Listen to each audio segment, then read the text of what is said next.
مرحبا، كيفكم أصدقائي؟ اليوم سوف أصطحبكم معي إلى أساطير عالم البحار.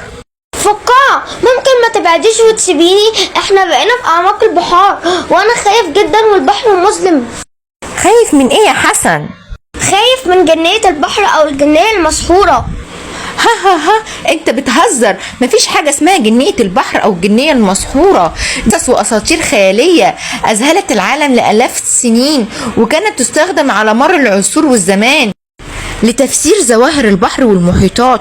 ويحكى ان اول قصة ظهرت لجنية البحر عام 1000 قبل الميلاد من تأليف المؤرخين في القصص والاساطير.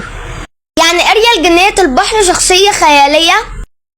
طبعا يا حسن، ده كرتون ولا يوجد له اي دليل علمي لوجود عروسة البحر او جنية البحر او الجنية المسحورة، والعلم اثبت انها خيالية بوجود كاميرات تحت البحر والتصوير المائي. يعني كل ده خيال، بس الخيال برضو جميل. طبعا الخيال بيخلينا نحلم ونرسم ونكتب قصص، بس لازم نفرق بين الحقيقة والخيال. يعني نحب الحكايات بس نتعلم من العلم كمان، نستفاد منه.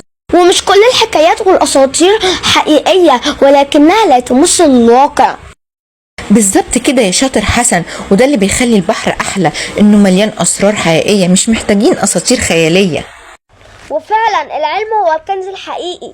وبس كده، ما تنسوش تعملوا لايك وسبسكرايب وتفعلوا زر الجرس عشان أول لما ننزل فيديو تبقوا أول ناس تشوفوه. تك تك تك تك تك حن على ملء أسماك، وين نعيش بالبحر وين نعيش بالأنهار، بين اللولو والمرجان في من أشكال والوان. أنا القرش حجمي كبير وأنا سمكة حجمي صغير. تك تك تك تك تك تك حن على